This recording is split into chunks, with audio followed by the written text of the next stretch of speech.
Good morning then, and welcome to chapter one of a new subject that I'm starting up now, which is a mix of two of the items on the program. One is the migration, the other one, diversité et inclusion, and these are obviously subjects which go together if we look at immigration. And immigration and many of its effects have been very important in political life in Britain, just as in other countries over this last 10, 20, 30 years, and indeed even longer.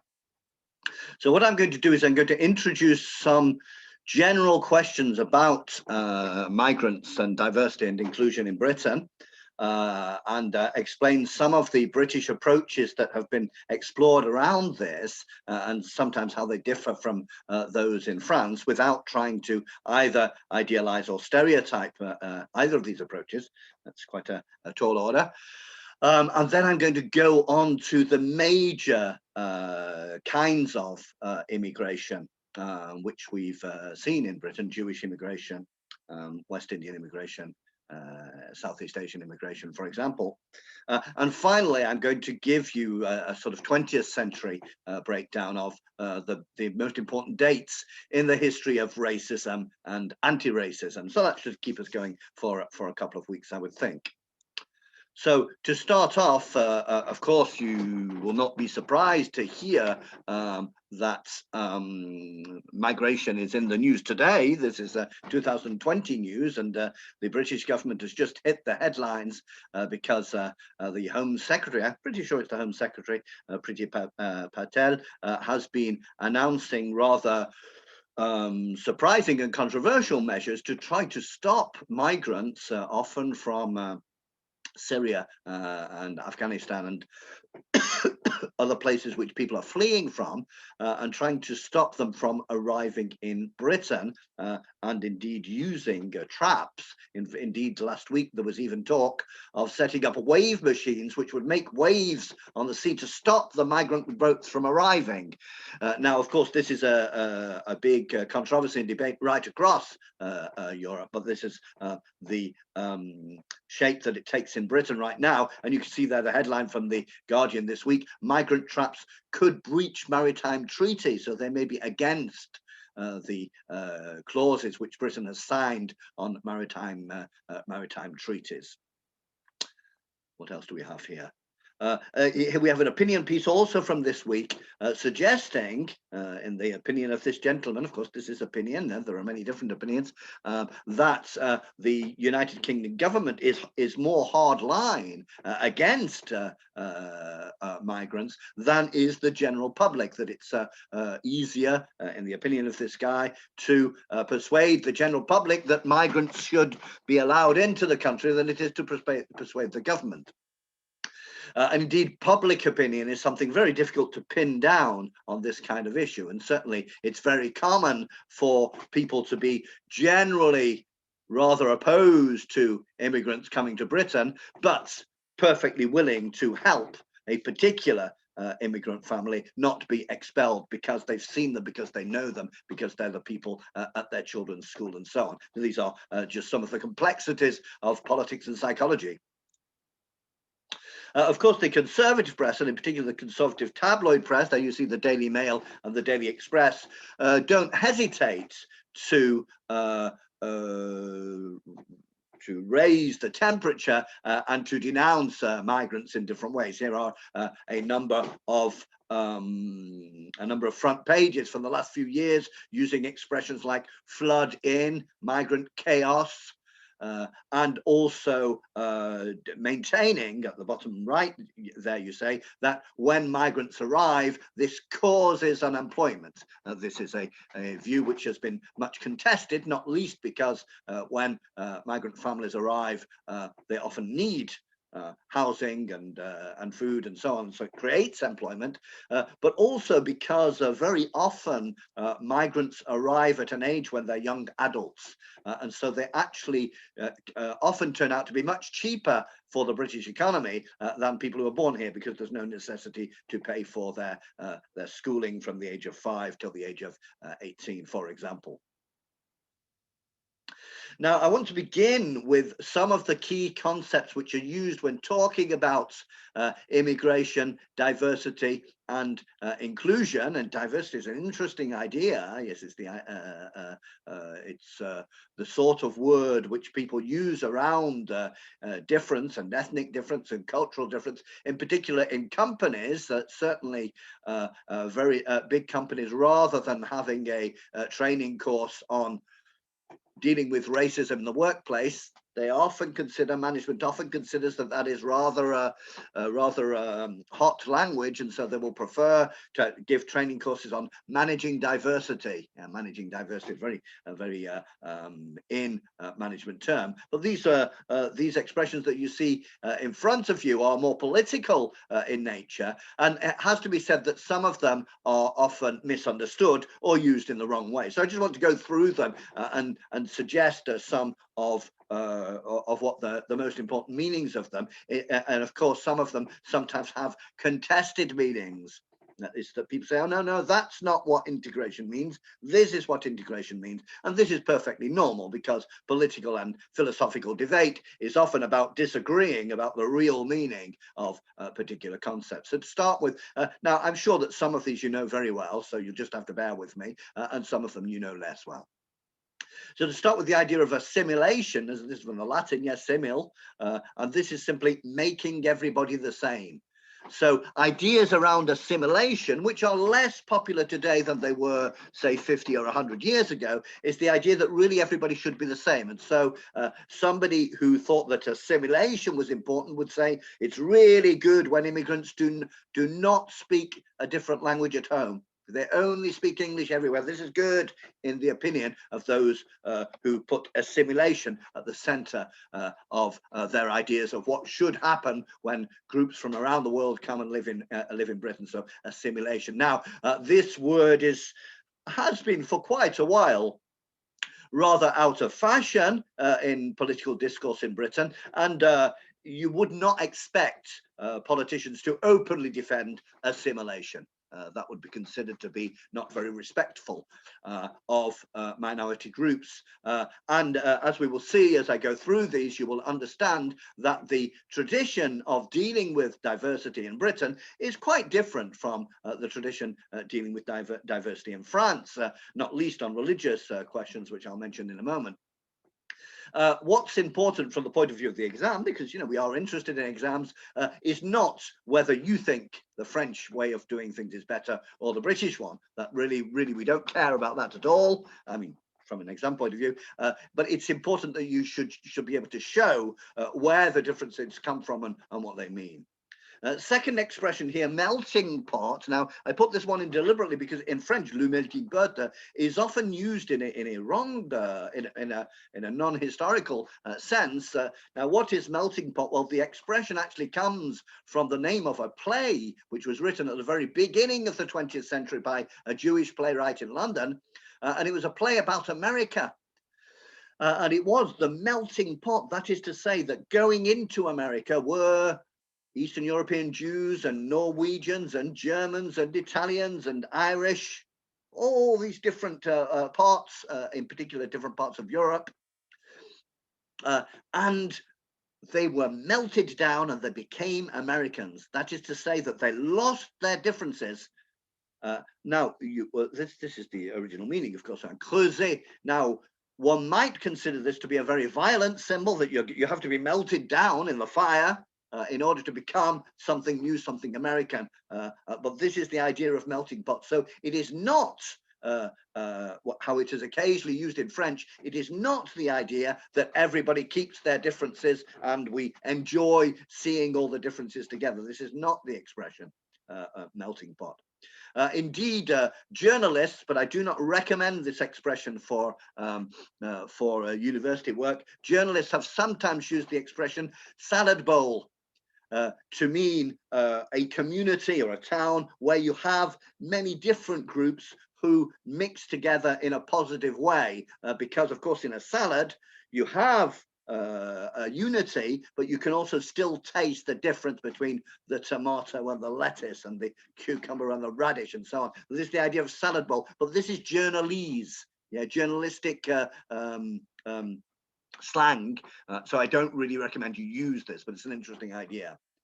Going down here, we have the expression institutional racism, and this has come up in British history. I will be seeing over the next couple of chapters. And what is institutional racism? Well, institutional racism means that the problem is not individuals who have prejudice.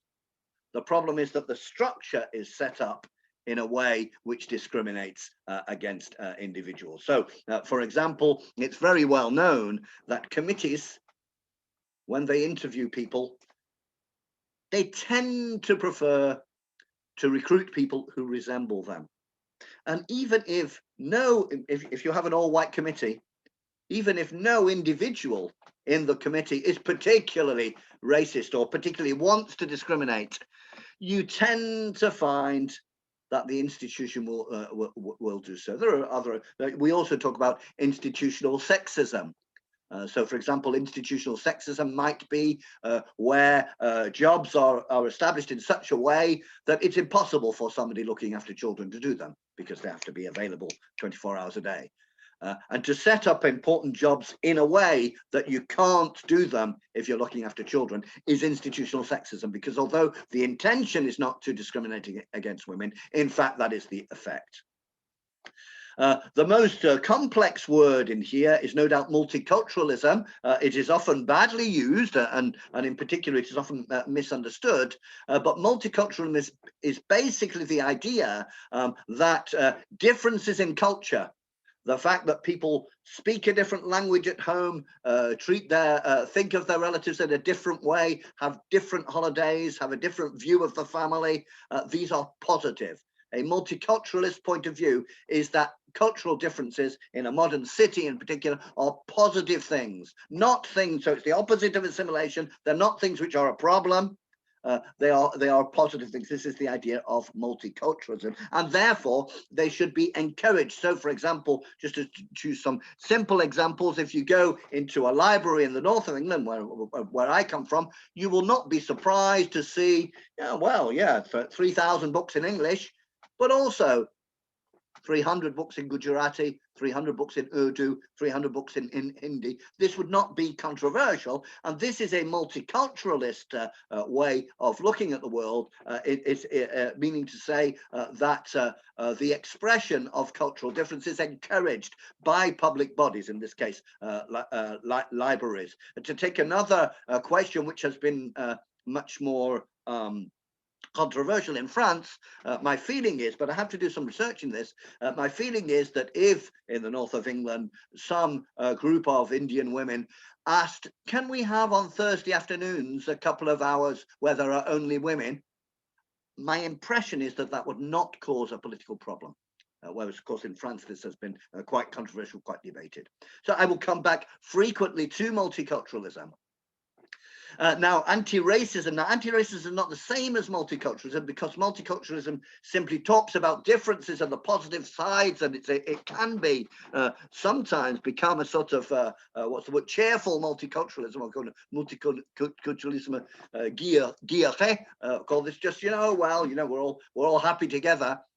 Whereas anti-racism is an approach which looks to find discrimination and to reduce it. So a multiculturalist view of schools would be, oh yes, the importance of celebrating different ethnic festivals in the schools. An anti-racist look at schools would be, how many black headmasters are there in Manchester? Yeah, I don't know, maybe a third of the population of Manchester is not white. How many non-white headmasters are there? Let's look at this. And then let's think about why there are so few, as you imagine, black headmasters. So that's an anti-racist view. Now, integration is again a political concept which has become, first of all, which is extremely vague and contested. People are not clear. People do not agree about what integration should mean. And in some ways, it has been used more recently instead of assimilation, which appears to be too racist these days, and instead of multiculturalism, which appears to be too anti-racist. And so integration is this idea that communities should not be separate, but they should come together. But it can be rather difficult to measure. and rather difficult to define. Of course, the difference between anti-racism and integration is that anti-racism places the faults at the feet of people and institutions who discriminate, whether willingly or unwilling, but are discriminatory against a certain group of people. Whereas integration, well, it's a matter of opinion.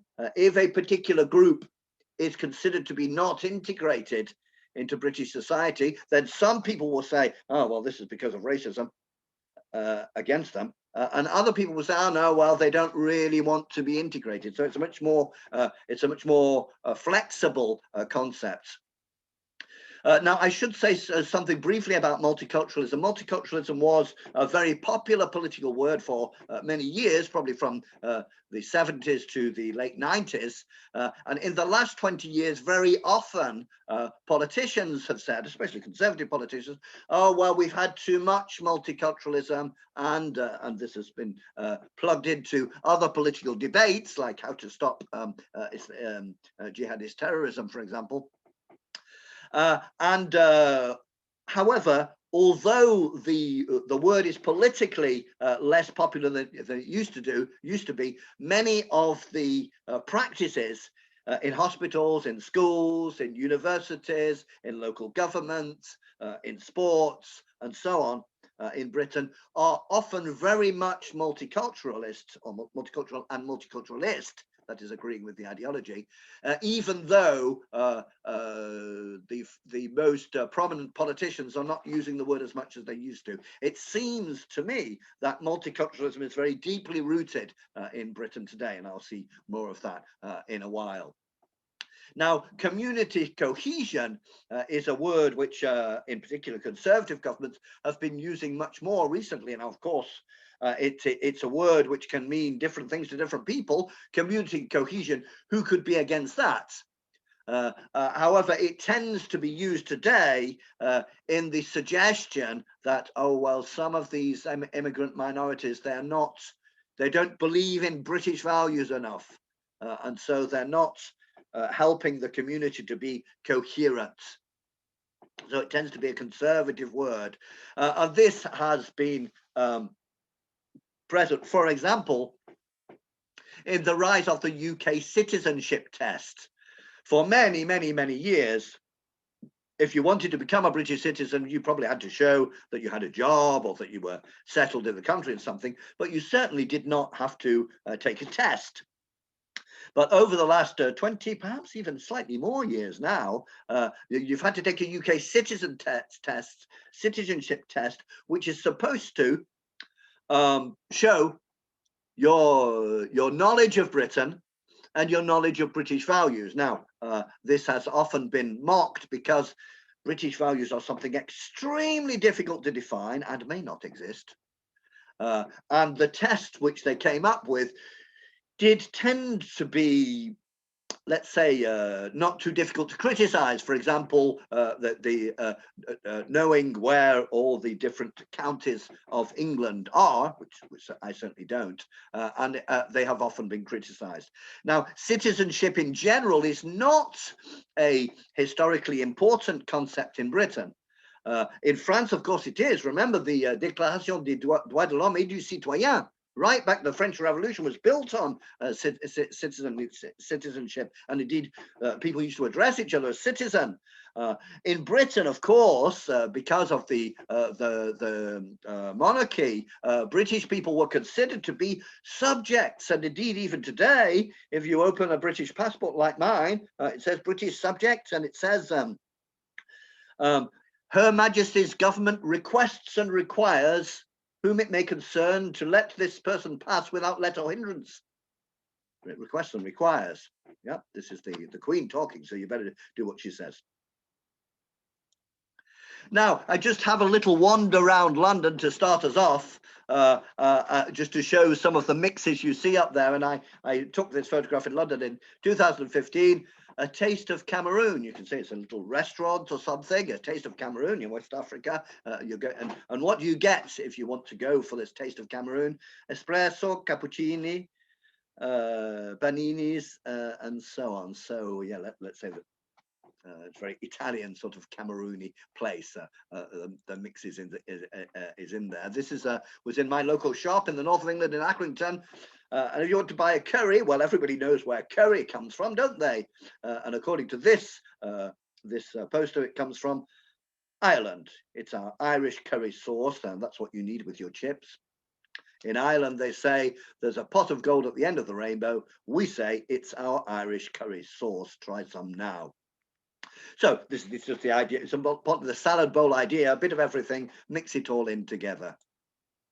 And here we have another one. So here, if you go to the Royal Kebab, Royal, yeah, very British here, you can have traditional fish and chips. And strangely enough, this is halal. Now, fish is always halal, but I suppose that that the sausages are made of poultry and things like that. But it just there's a slightly amusing mixture here: traditional fish and chips, halal. To go more serious, to look more seriously at a couple of aspects, you have here Arden Primary School, which is a very ordinary primary school in Birmingham for young children. And you can see here they often organise, I looked at their website, they often organise events, fairs, celebrations. And this year, in this 2013, they organised the Eid Mellah Fun Week. Yeah, that is to say that because it was Eid or Eid, I'm not even quite sure how you say it in English. I think it's Eid. That is the end of Ramadan, the end of the fasting thing. So obviously this is not, of course, a Muslim school. This is a primary school in Birmingham, which includes a lot of Muslims, and so they're going to have a special celebration in school because it is Eid. Now, this is very much a multiculturalist way of doing things, and as you know, in France, in a state school in France, this is impossible. Because of the ideas about secularism, which are dominant in the French education system. In Britain, nobody is surprised, in fact, and there are many other schools who do this. Not all of them do it, but many other schools do it. And you also get a rather amusing, perhaps, mix, because for some of the Muslim parents, it may have seemed a little bit surprising, because to celebrate Eid, they had a visit from Geoffrey the giraffe. Now, I don't know a lot about Islam, but I'm not sure that Geoffrey the giraffe has a major role in the Quran. So in any case, so then you see the children have made this Eid Mubarak, happy Eid to everybody. So let's say that just like Christmas celebrations are often integrated into education in many countries. I mean, we have Christmas holidays in France when it's Christmas. In Britain, these could also be from other religions, minority religions. Now, I ought to say something about this, that this is not just a different approach to recent immigration and to Muslim religion. In fact, the reason for it goes right back in history, because the British states and the British administration has a long experience of dealing with religious diversity. Because if you go right back to the 17th century, 18th century, 19th century, 20th century, the British state had to deal with a large and quite devout religious minority, which was the Catholics. Now, of course, today we're less religious and we think Protestants, Catholics, well, it's all Christians, it's not so different. Now, of course, that was not the opinion of people at the time. Remember that the Civil War in the 17th century was, on the one side, there were far more people sympathetic to Catholicism. On the other side, far more people sympathetic to Protestantism. And so the society has had to, for centuries, deal with a minority of 10% or so from a different religion. And so there has been a tradition of making space for these different religions. Also for another reason, and that is that we say Protestants, but in fact, from the 17th century forward, there were quite a variety of Protestants in Britain. Not only did you have the Anglicans in Britain and the Presbyterians in Scotland, you also had the dissidents and the Baptists, quite a wide range of them. And so it was necessary, especially after the Civil War, to find some kind of compromise. And the original compromise was everybody can have religious freedom except the Catholics. And then later on, the Catholics were included And so this tradition of having space in the public space for several different religions goes back a long way. So it's not so surprising that this was how Islam was dealt with when it arrived in Britain, mostly in the 20th century. Here's another one, St. Mary's CE Primary School, and their recent celebration. This is quite. I'm not quite sure what it is actually. Their recent celebration, yes, a few years ago, for Eid al-Fitr. Now, Eid al-Fitr is the end of Ramadan. It's when you start eating again during the day.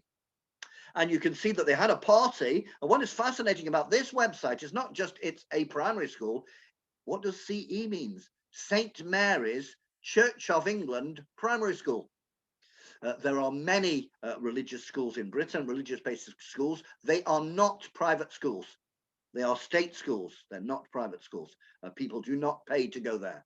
And there you go. And so here you have an overtly Christian primary school, C of A primary school, which organizes also a festival because many of its children are Muslims, and so they organize to celebrate Eid. So these are the sort of things which are very surprising from a French point of view, but which are not surprising at all from an English point of view. Similarly, the question about religious headwear is a non-question in Britain, and it's extremely difficult to explain to English people the debates and conflicts which go on in France. And here we have policemen, one with a Sikh turban and one with a Muslim hijab. I think that in some of the police forces, they actually have a uniform hijab, a hijab in the colors of the police. The reason I choose the police is not because the police are very exceptional, but certainly let's say that if religious headwear is accepted within the police, then that is a very official acceptance. It's not something exceptional.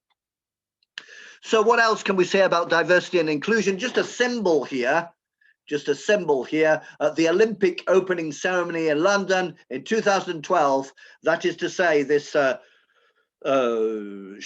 to show the world. I think there were 700 million people who watched it. Certainly hundreds of millions of people watched the opening ceremony of the Olympics. And this included a very strong element where the British who organized it wanted to say, yes, we are multicultural. Now, of course, this does not mean that ethnic minorities are well treated, but it means that there is a choice to present multiculturalism as part of British identity. And one of the ways of doing this was by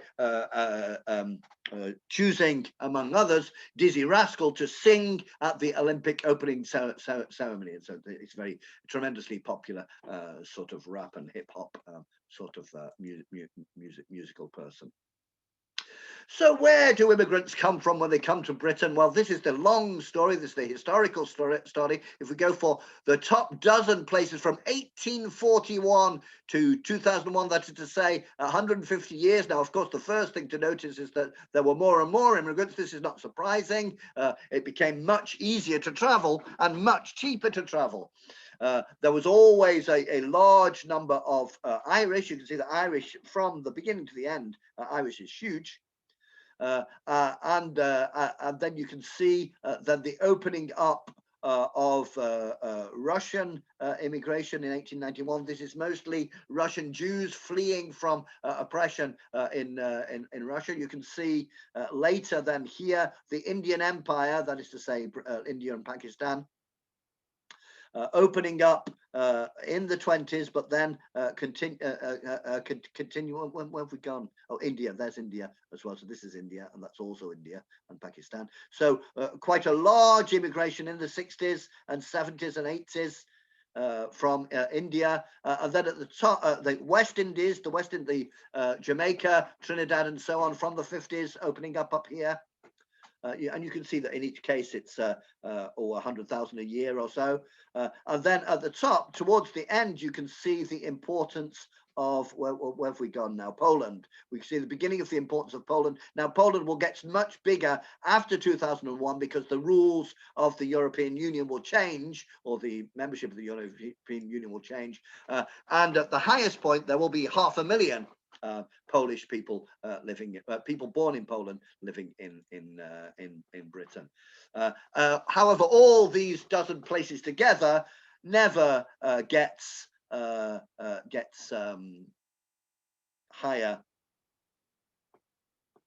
I'm not quite sure about this graph, but never gets higher than a few percent of the population. I'll have to check that. Now, recently things have been changing, of course, because you may have noticed that Britain has left the European Union and announced its intention after the referendum in 2016 to leave, and so you can see that immigration from the European Union was rising from 2008, 2010, 100,000 a year, and continued rising in 2014, and then after the referendum, quite a sharp drop, understandably, because people were unsure they would have the right to stay there. Finally, then, just to sum up the biggest waves of immigration, which I'm going to go through one by one afterwards. Irish immigration, where the biggest waves were 1840 to 1920. Now, 1920 wasn't the end by any means of Irish immigration. It continues to today, but at this time, most immigrants were Irish, and especially during and after the famine in the 1850s. Jewish immigration, which came in different ways. First of all, a wave, relatively small, but nevertheless significant, a wave in the 17th century. A big wave in 1880 to 1910, mostly from Poland and Russia, where it was dangerous to be Jewish. And then another big wave from 1931 to 1946, mostly from Germany and Poland, where it was even more dangerous to be Jewish. West Indian immigration from 1948 to 62, in particular. There may be more immigration afterwards, in particular families coming over to join the first member of the family who'd come over in the 50s, Jamaica, Trinidad, and so on. Southeast Asia, more or less the same period, perhaps a little bit longer, and these are the biggest groups. I think Indian is the biggest non-white group in Britain. And finally, Eastern European immigration, in particular Polish, but also Romanian, from 2000 to 2015. Whether this will continue or not, we're not quite sure. It depends what the British governments decide to do once Brexit is over and done with. But I do want to make one thing clear just before finishing this chapter, and that is that in the political debate, when people talk about immigration, very often they are talking about non-white immigration. Because when people come from Canada, from Australia, and from the United States, there's a very widespread prejudice that says, well, they're not so different, really. They don't really count as immigrants. And this is a soft form of racism, really, the idea that, well, people who come from white countries are not a problem, but people who come from other countries are. So it's important to remember that immigration from Canada, Australia, and the United States has always been high, and also always been relatively easy to do. Thank you very much for listening. That's the end of this chapter 1 on migration, diversity and inclusion. There will be several more